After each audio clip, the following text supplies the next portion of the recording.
नमस्कार विद्यार्थियों, आप सभी का आपके अपने YouTube चैनल आरपीएससी विद नवीन सैनी में स्वागत है।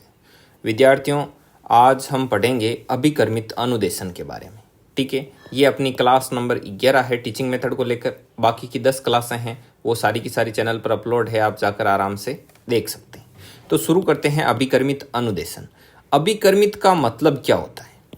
अभिकर्मित का मतलब होता है प्रोग्राम्ड, नियोजित या पूर्व नियोजित, अर्थात प्री प्लानिंग की हुई होती है किसी चीज़ को लेकर। तो पूर्व नियोजित कोई चीज़ होती है जो पहले से फिक्स होती है, उसको कहते हैं अभिकर्मित। ठीक है, और अनुदेशन होता है नॉर्मली, आप जानते हो। ठीक है, और वैचारिक स्रोत, ये विचार सबसे पहले कहाँ से आया? तो अभिकर्मित अनुदेशन का जो विचार है वो दिया था सुकरात ने। किसने दिया था? सुकरात ने दिया था अभिकर्मित अनुदेशन का विचार। ठीक है, और अभिकर्मित अनुदेशन के मॉडल पर सबसे पहले कार्य किसने किया था? तो कार्य किया था सिडनी एल प्रेसी ने। ठीक है, अभी मैं बता दूंगा आपको कि अभिकर्मित अनुदेशन मॉडल क्या है क्या नहीं है, आप पहले डाटा पढ़ लो। ठीक है, तो सबसे पहले अभिकर्मित अनुदेशन के मॉडल पर कार्य किसने किया? सिडनी एल प्रेसी ने। आ गई बात समझ में? और इसके आगे है आपका कि जो अभिकर्मित अनुदेशन का जनक किसको माना जाता है? तो जनक माना जाता है बीएफ स्किनर को। ठीक है, तो वैचारिक स्रोत सुकरात, सर्वप्रथम कार्य सिडनी एल प्रेसी, और अनुदेशन का जो जनक है बीएफ स्किनर। ठीक है, अब जैसे चलो मैं अनुदेशन का मतलब बता ही देता हूँ, कई लोगों को नहीं पता हो। तो अनुदेशन का मतलब होता है निर्देश देना। ठीक है, निर्देश देना या सूचना प्रदान करना। ठीक है, तो इसमें होता क्या है? अभिकर्मित अनुदेशन में मतलब पूर्व नियोजित सूचना देना या पहले से नियोजित ढंग के अनुसार बच्चों को क्या देना? निर्देशन देना। ठीक है, अब देखो 1920 में सिडनी एल प्रेसी तथा उसके सहयोगियों ने एक ऐसी प्रणाली विकसित की जिसमें बालकों के सम्मुख एक निश्चित क्रम में प्रश्नों को प्रस्तुत किया जाता था तथा उनके अनुक्रिया करने के तुरंत बाद उन्हें अनुक्रिया के सही या गलत होने की सूचना दी जाती थी। और प्रेसी के इस मॉडल को मिश्रित अभिकर्मित अनुदेशन कहा गया और ये हार्डवेयर उपागम पर आधारित था। ठीक है, तो अब मैं बताता हूं ये क्या किया सिडनी एल प्रेसी ने। देखिए, नोट लेते हैं। देखो, सिडनी एल प्रेसी और साथ में थे उसके सहयोगी। सिडनी एल प्रेसी और साथ में थे उसके सहयोगी। ठीक है, और साथ में इसके हेल्पर। इन्होंने क्या किया? हार्डवेयर उपागम पर आधारित, मतलब एक ऐसी मशीन बनाई हार्डवेयर उपागम पर। ठीक है, तो इस मशीन में उन्होंने वो क्या करते? बच्चों के सम्मुख जैसे इसमें एक हैंडल लगा दिया यहाँ पर, ठीक है, ऐसे, और स्विच लगा दिया, मान लो कुछ भी। तो इसको जैसे पहले क्लिक किया, ठीक है, पहले इसको घुमाया एक बार, तो बच्चों के सम्मुख एक क्या आ गया? प्रश्न आ गया। क्या आ गया? प्रश्न आ गया। अब प्रश्न बच्चे देख रहे हैं, उसको सोल्व कर रहे हैं। अब प्रश्न सही हुआ या गलत हुआ, अब ये प्रश्न सोल्व करने के तुरंत बाद उनको क्या दी जाती थी? प्रतिपुष्टि दी जाती थी कि आपका क्वेश्चन गलत है या सही है। फिर इसको घुमाया, फिर अगला क्वेश्चन आया, तो वो सोल्व करते थे, उसको सोल्व करते, और जैसे ही इसको आगे लेते तो बताते कि मतलब प्रतिपुष्टि मिलती इनको तुरंत कि ये आपने जो अनुक्रिया की है वो सही है या गलत है। ठीक है, और प्रश्नों का क्रम भी कैसे होता था? प्रश्नों का क्रम होता था सरल से कठिन की ओर। सरल से कठिन की ओर ऐसे प्रश्न दिखाए जाते थे। ठीक है, यह था हार्डवेयर उपागम पर आधारित। ठीक है, दो होते हैं, एक हार्डवेयर एक सॉफ्टवेयर। अभी आप देखना, बीएफ स्किनर ने जो दिया था वो सॉफ्टवेयर उपागम पर आधारित था। ठीक है, तो अब इसको एक बार और पढ़िए कि 1920 में सिडनी एल प्रेसी तथा उसके सहयोगियों ने एक ऐसी प्रणाली विकसित की जिसमें बालकों के सम्मुख एक निश्चित क्रम में प्रश्नों को प्रस्तुत किया जाता था तथा उनके अनुक्रिया करने पर, मतलब प्रश्न को लेकर जब वो क्रिया करते थे उसके तुरंत बाद उन्हें अनुक्रिया के सही या गलत होने की सूचना दी जाती थी कि आप इस प्रश्न को लेकर सही हो या गलत हो। ठीक है, और प्रेसी के इस मॉडल को क्या कहा गया? मिश्रित अभिकर्मित अनुदेशन कहा गया, और ये हार्डवेयर उपागम पर आधारित था। मतलब एक इसमें क्या थी? मशीन थी जो कि ऐसे क्वेश्चन को सरल से कठिन की ओर एक निश्चित क्रम में आगे से आगे व्यवस्थित करती थी। अब देखो, अब इसमें पूछने लायक चीज क्या है? पहली बात पूछेगा वो कि मिश्रित अभिकर्मित अनुदेशन का जो सिद्धांत है वो किसने दिया? 1 नंबर क्वेश्चन ये, तो इसका आंसर हो गया प्रेसी।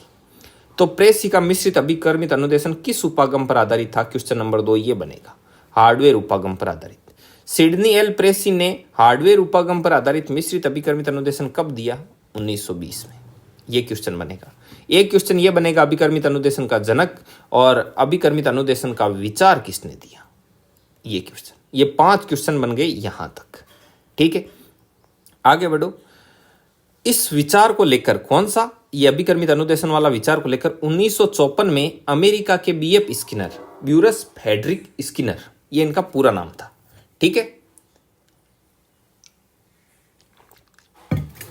अमेरिका के बीएफ स्किनर ने अभिकर्मित अनुदेशन प्रणाली के पहले प्रकार रेखीय अभिकर्मित अनुदेशन का प्रतिपादन किया, ठीक है, और जो सॉफ्टवेयर उपागम पर आधारित था और इसे शिक्षण मशीन भी कहा जाता है।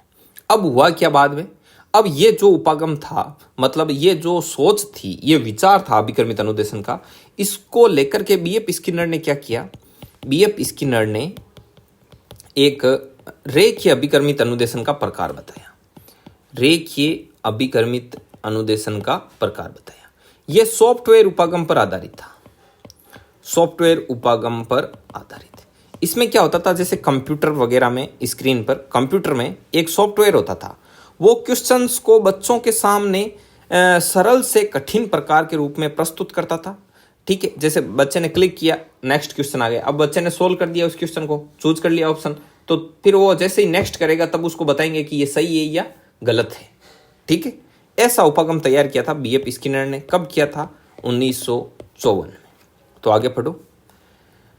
तो अभिकर्मित अनुदेशन है वो स्किनर के क्रिया प्रसूत सिद्धांत पर आधारित है। अब क्रिया प्रसूत सिद्धांत पर आधारित क्यों है, देखो क्रिया प्रसूत सिद्धांत में क्या होता है, पहले अनुक्रिया की जाती है, ठीक है, पहले की जाती है अनुक्रिया।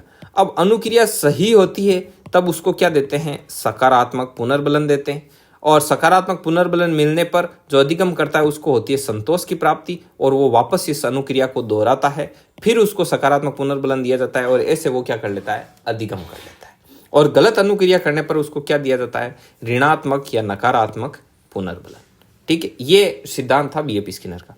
तो यहाँ पर भी देखो वही चीज है, यहाँ पर बच्चा पहले प्रश्न को देखकर अनुक्रिया कर रहा है, और उस अनुक्रिया के सही या गलत होने पर उसे क्या मिल रहा है, पुनर्बलन मिल रहा है, अर्थात उसे प्रतिपुष्टि मिल रही है कि आप सही हो या गलत। तो ये अनुदेशन स्किनर के क्रिया प्रसूत सिद्धांत पर आधारित है, ठीक है। अब स्किनर का क्या मानना था कि निरंतर पृष्ठ पोषण अर्थात फीडबैक अर्थात प्रतिपुष्टि यदि हम अपन बच्चे को देते हैं तो उसमें व्यवहारगत परिवर्तन करना अधिक सुगम होता है। जैसे बच्चे ने कुछ गलत किया तो उसको तुरंत डांट दिया, डपट दिया वगैरह, ऋणात्मक पुनर्बलन दे दिया, और यदि उसने अच्छा किया तो शाबाश वगैरह दिया, सकारात्मक पुनर्बलन दिया। तो यदि उसको निरंतर अपन पृष्ठ पोषण देते हैं, फीडबैक देते हैं उसके सही या गलत की, वो कितना सही है या कितना गलत है, इसकी यदि उसको आभास करवाया जाता है तो उसके व्यवहार में परिवर्तन क्या हो जाता है, शीघ्र हो जाता है, ठीक है, और आसानी से हो जाता है। अब आप देख लो, यदि आपने टेस्ट लिए और तुरंत उसके नंबर सुना रहे हो तो बच्चों में उस टेस्ट को लेकर उत्सुकता रहेगी, वो आगे से भी भाग लेने के लिए तत्पर रहेंगे। लेकिन मान लो आपने कॉपी चेक कर ली और उसके बाद में 3-4 टेस्ट और हो गए और आपने पहले वाले टेस्ट के नंबर नहीं सुनाए और 20 दिन बाद सुना रहे हो, प्रतिपुष्टि लेट दे रहे हो, तो उसमें फिर वो कोई खास रुचि वाली बात नहीं रहेगी, ठीक है। अब देखो स्किनर ने और क्या कहा, स्किनर ने कहा कि अभिकर्मित अनुदेशन शिक्षण की कला और सीखने का विज्ञान है। मतलब अभिकर्मित अनुदेशन है वो शिक्षण अर्थात पढ़ाने की तो एक कला है, और पढ़ने का एक क्या है, विज्ञान है, सीखने का क्या है, विज्ञान है, ठीक है। अब अभिकर्मित अनुदेशन विधि में क्या किया जाता है कि सीखने योग्य जो जटिल विषय वस्तु होती है उसको छोटे छोटे पदों में, इन पदों को क्या कहते हैं, फ्रेम कहते हैं, अर्थात जो पढ़ा जाने वाला भाग उसके छोटे छोटे टुकड़े कर लिए उसको हम फ्रेम कहते हैं, में विभक्त कर लिया जाता है, तथा एक तार्किक क्रम कौन सा, सरल से कठिन, ज्ञात से अज्ञात, उसमें व्यवस्थित करके विद्यार्थियों के समक्ष प्रस्तुत किया जाता है, और बालक के उन पदों के प्रति अनुक्रिया कर लेने के तुरंत बाद उन्हें प्रतिपुष्टि दिया जाता है, अर्थात अनुक्रिया के सही या गलत होने की सूचना दी जाती है, जिसे तत्काल पुनर्बलन कहा जाता है। तत्काल पुनर्बलन बोलेंगे क्योंकि आपने उनको तत्काल बता दिया कि आप सही हो या गलत हो। इस प्रणाली में विद्यार्थी स्व गति से अर्थात खुद की गति से गतिशील रहकर क्या करते हैं, अनुक्रिया करता है, तथा उसे स्व मूल्यांकन का अवसर मिलता है। क्यों? क्योंकि उसको खुद को ही पता चलता है कि भाई उसने क्या सही किया है, क्या गलत किया है। तो एक तो वो खुद की गति से पढ़ता है और एक खुद का मूल्यांकन खुद करता है, ठीक है। अब इसमें बनने योग्य क्वेश्चन, बीएफ स्किनर ने अभिकर्मित अनुदेशन का कौन सा प्रकार बताया, तो रेखीय अभिकर्मित अनुदेशन, ठीक है। रेखीय अभिकर्मित अनुदेशन किस उपागम पर आधारित था? सॉफ्टवेयर उपागम पर आधारित। बीएफ स्किनर ने अभिकर्मित अनुदेशन का सिद्धांत कब दिया? 1954 में। बीएफ स्किनर का जो अभिकर्मित अनुदेशन वाला मॉडल है, या फिर ऐसे बोलेंगे कि रेखीय अभिकर्मित अनुदेशन है, वो किस सिद्धांत पर आधारित है? अधिगम के किस सिद्धांत पर आधारित है? तो क्रिया प्रसूत पर आधारित है। अभिकर्मित अनुदेशन शिक्षण की कला तथा सीखने का विज्ञान है। ये जो परिभाषा है ये किसने दी? तो ये स्किनर ने दी। ठीक है। अभिकर्मित अनुदेशन विधि में सीखने योग्य जो जटिल विषय वस्तु को छोटे छोटे भागों में बांटा जाता है उन्हें क्या बोलते हैं? उन्हें फ्रेम बोलते हैं। और अभिकर्मित अनुदेशन में विषय वस्तु को किस क्रम में प्रस्तुत किया जाता है? तो सरल से कठिन और ज्ञात से अज्ञात। ये क्वेश्चन बन गया। ठीक है। अभिकर्मित अनुदेशन में रेखीय अभिकर्मित अनुदेशन में कौन से सिद्धांत निहित होते हैं? तो स्व गति का सिद्धांत, स्व मूल्यांकन का सिद्धांत, ये निहित होते हैं। ठीक है। इतने क्वेश्चन बन गए यहां से। अब देखो अभिकर्मित अनुदेशन के सिद्धांत। तो देखो अभिकर्मित अनुदेशन में एक तो स्व गति का सिद्धांत है, क्योंकि बच्चा अपने स्वयं की गति से सीखता है। स्व मूल्यांकन का सिद्धांत है, भाई कोई भी अनुक्रिया करने के बाद उसे तुरंत पता चलता है कि वो सही है या गलत है, तो ये स्व मूल्यांकन का सिद्धांत है। तत्काल पुनर्बलन का सिद्धांत, बच्चे को तुरंत बताया जाता है कि आप सही हो या गलत। लघु पदों का सिद्धांत, इसमें जटिल विषय वस्तु को छोटे छोटे भागों में विभाजित कर दिया जाता है। नंबर 2, बाह्य अनुक्रिया का सिद्धांत या क्रियाशीलता का सिद्धांत। मतलब इसमें क्या है? क्रियाशीलता का सिद्धांत है, बच्चा एक्टिव होकर सीखता है। ठीक है। और मतलब निश्चित समय में चलती है ना फ्रेम, तो एक क्वेश्चन हुआ उसको सोल्व किया, फिर आगे बढ़ो, फिर आगे बढ़ो, तो बच्चा क्या रहता है? सक्रिय रहता है। तो क्रियाशीलता का सिद्धांत है, बाह्य अनुक्रिया का सिद्धांत है। ठीक है। अब देखो, अब इसके बारे में एक नोट है कि कंप्यूटर तथा अन्य इलेक्ट्रॉनिक उपकरण जो हम इस विधि में काम में लेते हैं, वो इनको प्रस्तुत करने का साधन मात्र है। मतलब इस विधि में काम में लिए जाने वाले उपकरण है। और अभिकर्मित अनुदेशन केवल कंप्यूटर द्वारा शिक्षण नहीं है। जब तक कि ये अभिकर्मित अनुदेशन के सिद्धांतों का पालन नहीं करता, अभिकर्मित नहीं माना जा सकता है। ये क्या कहना चाह रहा है? ये कहना चाह रहा है कि आप कंप्यूटर और इलेक्ट्रॉनिक डिवाइस वगैरह इस अभिकर्मित अनुदेशन विधि में काम ले रहे हो ना, वो सिर्फ उपकरण है। आप ऐसा मत समझना कि यदि आप कंप्यूटर के द्वारा कुछ भी पढ़ रहे हो और वो अभिकर्मित अनुदेशन है, वो अभिकर्मित अनुदेशन नहीं है। कंप्यूटर द्वारा यदि आप कुछ भी पढ़ते हो तो वो अभिकर्मित अनुदेशन में नहीं आएगा। समझ में आई बात? कंप्यूटर तो केवल एक क्या है? साधन ही है। अभिकर्मित अनुदेशन तभी माना जाएगा जब वो अभिकर्मित अनुदेशन के सिद्धांतों का पालन करेगा, अर्थात लघु पदों का सिद्धांत, क्रियाशीलता का सिद्धांत, तत्काल पुनर्बलन का सिद्धांत, स्व गति का सिद्धांत, स्व मूल्यांकन का सिद्धांत, इन सिद्धांतों का पालन करेगा तभी वो अभिकर्मित अनुदेशन कहलाएगा। आगे देखो, अभिकर्मित अनुदेशन के कितने प्रकार हैं? तो पहला प्रकार है रेखीय अभिकर्मित अनुदेशन, जिसे रेखीय अभिकर्मित अनुदेशन को श्रृंखला अभिकर्मित अनुदेशन भी कहते हैं और बाह्य अभिकर्मित अनुदेशन भी कहते हैं। ठीक है। और नंबर 2 ये किसने दिया था? स्किनर ने दिया था, इसलिए इसको स्किनेरियन भी बोलते हैं। नंबर 2 पर है साक्य अभिकर्मित अनुदेशन। तो साक्य अभिकर्मित अनुदेशन है, इसको आंतरिक अभिकर्मित अनुदेशन भी कहते हैं। और ये नॉर्मन क्राउडर ने दिया था, इसलिए इसे क्राउडेरियन भी कहते हैं। ठीक है। नंबर 3 पर आता है अवरोह या मैथमेटिक्स अभिकर्मित अनुदेशन। तो इनके सबके प्रतिपादक लिखे हुए हैं, जैसे रेखीय के हैं आपके बीएफ स्किनर और जेम्स सी हॉलैंड, इन्होंने 1954 में दिया ये। उसके बाद में साक्य अभिकर्मित अनुदेशन है, इनके प्रतिपादक हैं नॉर्मन क्राउडर, 1960 में दिया था इन्होंने ये। ठीक है। और अवरोह मैथमेटिक्स अभिकर्मित अनुदेशन है, ये दिया था थॉमस गिलबर्ट ने 1962 में। तो यहाँ पर सीधे सीधे ढेर सारे क्वेश्चन बन गए इसमें से। तो एक तो स्किनेरियन वाला, ये इनके नाम ध्यान में रखना कि रेखीय, बाह्य और श्रृंखला एक है, साक्य आंतरिक एक है, अवरोह मैथमेटिक्स एक है, और इनके प्रतिपादक और इनकी डेट्स। तो यहाँ से 8-10 क्वेश्चन हो जाते हैं। ठीक है। तो इस प्रकार से है। आगे बढ़ो, अब पहला लेते हैं रेखीय अभिकर्मित अनुदेशन। रेखीय अभिकर्मित अनुदेशन को बाह्य अभिकर्मित अनुदेशन, श्रृंखला स्किनेरियन अभिकर्मित अनुदेशन कहते हैं। इसके जो प्रतिपादक हैं वो बीएफ स्किनर और जेम्स सी हॉलैंड है। 1954 में ये सिद्धांत दिया। स्किनर के इस मॉडल में पदों को, अर्थात जो फ्रेम्स होती है, उनको एक सीधी रेखा में प्रस्तुत किया जाता है और बालक प्रथम फ्रेम के प्रति अनुक्रिया करता है, उसे अनुक्रिया के सही या गलत होने की प्रतिपुष्टि मिलती है तथा वे अगले फ्रेम पर पहुंच जाता है। ठीक है। और स्किनर के रेखीय अभिकर्मित अनुदेशन में सर्वाधिक बल दिया है अपेक्षित व्यवहारगत परिवर्तन, अर्थात पुनर्बलन पर सर्वाधिक बल दिया गया है। ठीक है। तो वेरी इंपॉर्टेंट क्वेश्चन पुटअप होता है यहाँ से कि रेखीय अभिकर्मित अनुदेशन में सर्वाधिक बल किस पर दिया गया है, तो अपेक्षित व्यवहारगत परिवर्तन पर सर्वाधिक बल दिया गया है। ठीक है, 1 मिनट में देख लेता हूँ, पीडीएफ पूरी खराब नहीं हुई, नहीं आगे की भी खराब नहीं है, कितनी है, ठीक है 1 सेकेंड रुकना, थोड़ा सा ये स्थिर हो जाए बस। ठीक है, तो अपेक्षित व्यवहारगत परिवर्तन पर सर्वाधिक बल दिया गया है।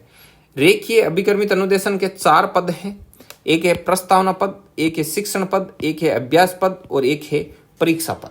तो इन पदों के नाम ध्यान में रखना। ठीक है, सबसे पहले क्या होती है, मैं बता दूं पहले कैसे चलता है ये रेखीय अभिकर्मित अनुदेशन। इसमें एक सीधी रेखा में से फ्रेम बनी हुई, ये फ्रेम फर्स्ट मतलब ये पहला पद है, इसके बाद में ये फ्रेम सेकंड है, ठीक है, और इसके बाद में ये फ्रेम थर्ड है। ठीक है, ये है आपकी फ्रेम थर्ड। अब इसमें बच्चा जैसे ही बटन दबाएगा ये पहले प्रश्न पर आ गया। अब बच्चे ने क्वेश्चन का जवाब दे दिया ABCD कुछ भी, अब जवाब दिया, अब तुरंत क्या हो जाएगा, ये फ्रेम ये बता देगा कि ये सही जवाब दिया है या आपने गलत जवाब दिया है। यदि सही जवाब दिया तो बता देगा, गलत हुआ तो भी बता देगा, लेकिन ये नहीं बताएगा कि क्या गलत हुआ, क्यों गलत हुआ, स्पष्टीकरण नहीं करेगा। ठीक है, और बच्चा तुरंत किस पर पहुंच जाएगा, सेकेंड फ्रेम पर।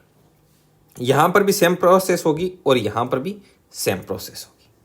अब ये पद कैसे याद रखोगे, प्रस्तावना। तो सबसे पहले क्लास में जाकर के और कंटेंट की प्रस्तावना प्रस्तुत की जाती है, उसके बाद में उन बच्चों को पढ़ाया जाता है, पढ़ाने के बाद उनसे अभ्यास करवाया जाता है और उसके बाद में परीक्षा ली जाती है। तो ये 4 पद ध्यान में रखना। ठीक है, नेक्स्ट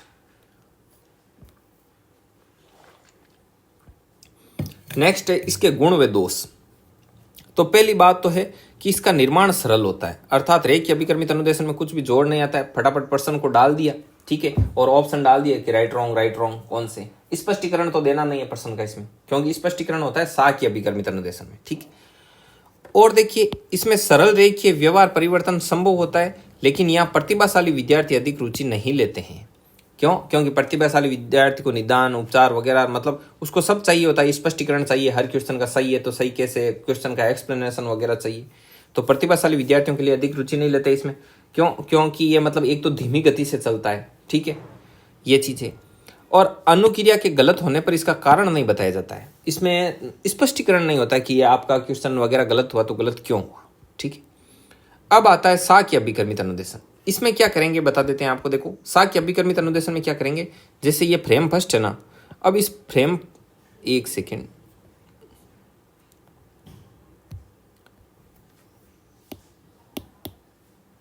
ये लो, देखो ये फ्रेम फर्स्ट है, तो इसके दोनों ओर क्या करेंगे, निदान और उपचार की व्यवस्था रहेगी, निदान और उपचार। तो अब देखो इस फ्रेम की शाखाएं बन गई ना, इसलिए ये साक्ष्य अभिकर्मित अनुदेशन कहलाता है।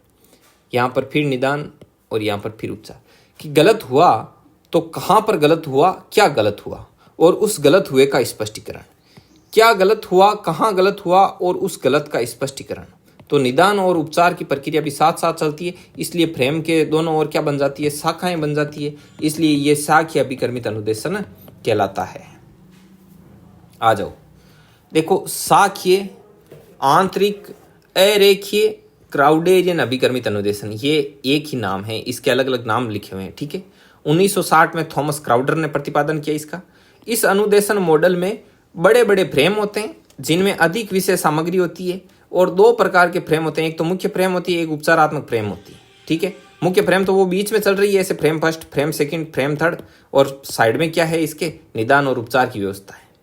ठीक है, क्राउडर के इस अनुदेशन मॉडल में निदान तथा उपचार पर सर्वाधिक बल दिया जाता है। वेरी इंपॉर्टेंट, निदान और उपचार पर सर्वाधिक बल दिया जाता है। 2 क्वेश्चन हो गए, एक रेखीय अभिकर्मित अनुदेशन में सर्वाधिक बल किस पर दिया जाता है, और एक जो साक्ष्य अभिकर्मित अनुदेशन में सर्वाधिक बल किस पर दिया जाता है, उपचार पर।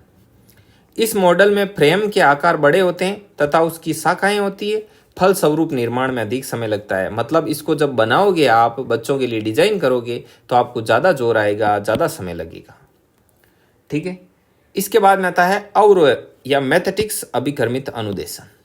ठीक है, ये किसने दिया था, तो 1962 में थॉमस गिलबर्ट ने दिया था। 2 क्वेश्चन यहीं पर पुटअप हो गए आपके। ठीक है, पूरा एकदम मक्खन बनाया हुआ है कंटेंट, आपको तो बस पढ़ लेना, नॉर्मली खूब नंबर आएंगे इसमें से। ठीक है, इस अनुदेशन मॉडल में अंतिम पद के प्रति अनुक्रिया सबसे पहले तथा प्रथम पद के प्रति अनुक्रिया सबसे अंत में की जाती है, अर्थात अनुक्रियाएं उल्टे क्रम में होती है, इसलिए इसे अवरोह अभिकर्मित अनुदेशन कहा जाता है। ठीक है, इसमें क्या होगा कि जिस पद के प्रति अनुक्रिया सबसे पहले करनी होती है उसको तो करते हैं सबसे लास्ट में, और जिसको सबसे लास्ट में करनी होती है उस पर उसके लिए अनुक्रिया करते हैं सबसे पहले। मतलब जो किसके, जैसे ये 1, ये 2, ये 3 और ये 4, ये 4 नंबर अंतिम प्रेम थी, तो इसके प्रति अनुक्रिया बच्चे से सबसे पहले करवाई जाएगी, फिर तीसरे की, फिर दूसरे की और फिर पहले की, अर्थात उल्टे क्रम में, अर्थात अवरोही क्रम में। इसलिए इसे अवरोही या मैथेटिक्स अभिक्रमित अनुदेशन कहते हैं। और इस मॉडल में विषय वस्तु की अपेक्षा अनुक्रियाओं पर अधिक बल दिया जाता है। तो इसमें बल किस पर दिया जाएगा? अनुक्रियाओं पर सर्वाधिक बल दिया जाता है। किसमें? मैथेटिक्स या अवरोह अभिक्रमित अनुदेशन में। 3 हो गए। रेखीय में किस पर बल दिया जाता है? अपेक्षित व्यवहारगत परिवर्तन पर। सांख्य में किस पर बल दिया जाता है? निदान और उपचार पर। और इसमें जो आपने ये पढ़ा अभी अवरोह मैथेटिक्स, इसमें किस पर बल दिया जाता है? अनुक्रियाओं पर। अब एक और भाग है कंप्यूटर आधारित अभिक्रमित अनुदेशन। इसके प्रतिपादक थे लॉरेंस स्टालुरो और डेनियल डेविस। ठीक है। अब ऐसे तो देखो मुख्यतः तो इसके 3 ही भाग हैं। ये चौथे का नाम कभी कभी पूछते हैं, इसलिए बता दिए। कभी कभी क्या काफी बार पूछते हैं, इसका नाम ध्यान में रखना। कंप्यूटर आधारित अभिक्रमित अनुदेशन, लॉरेंस स्टालुरो, डेनियल डेविस। इसका सिर्फ नाम ही पूछते हैं और कुछ नहीं पूछा जाएगा। अब देखो मुख्य प्रकार तो 3 ही है, ज्यादा से ज्यादा मानो तो आप 4 मान लो। ठीक है। ऐसे कोई नहीं पूछेगा कितने प्रकार होते हैं। ठीक है। तो और इसके अलावा स्व अभिक्रमित अनुदेशन और खूब सारे अभिक्रमित अनुदेशन आपको देखने को मिल जाएंगे। तो उसमें आपको उधर कोई ध्यान नहीं देना है। आपको जितना आपका काम का था उतना करवा दिया सेकंड ग्रेड की दृष्टि से। ठीक है विद्यार्थियों, तो आज की क्लास में आपका अभिक्रमित अनुदेशन हो जाता है कंप्लीट। ठीक है, अभिक्रमित अनुदेशन आपका कंप्लीट हो गया। अब आगे हम पढ़ेंगे योजनाएं। मतलब इसमें होती है ना पाठ योजना, इकाई योजना, वार्षिक योजना, इन सब का क्रम, इन सब को एक एक करके डिटेल से पढ़ेंगे। पाठ योजना, इकाई योजना और वार्षिक योजना। ठीक है, तो ये आपकी 3 दिन चलेगी, 3 या 2 दिन, 2 या 3 क्लास में कंप्लीट हो जाएगी। ये काफ़ी बड़ी है, थोड़ी सी डिटेल से करवाएंगे इसको। ठीक है, तो विद्यार्थियों आपको ये वीडियो कैसा लगा कमेंट बॉक्स में कमेंट करके जरूर बताना। वीडियो अच्छा लगता है तो चैनल को सब्सक्राइब करना, शेयर करना, लाइक करना। ठीक है, और ये PDF यदि आप प्राप्त करना चाहते हैं तो डिस्क्रिप्शन में आपको लिंक दिया हुआ है। ठीक है, और डिस्क्रिप्शन में लिंक मिलेगा आपको, वहाँ से आप टेलीग्राम चैनल पर जाएंगे और उस टेलीग्राम चैनल को ज्वाइन कर लेना। उस पर आज से आज तक जितने भी वीडियो हैं उन सब के लिंक्स उपलब्ध है। इसके अलावा अपने फर्स्ट पेपर GK वाला भी चैनल पर चल रहा है, आप प्ले लिस्ट में जाकर उसका आनंद ले सकते हैं। ठीक है विद्यार्थियों, मिलते हैं नेक्स्ट वीडियो में, तब तक के लिए जय हिंद, जय भारत।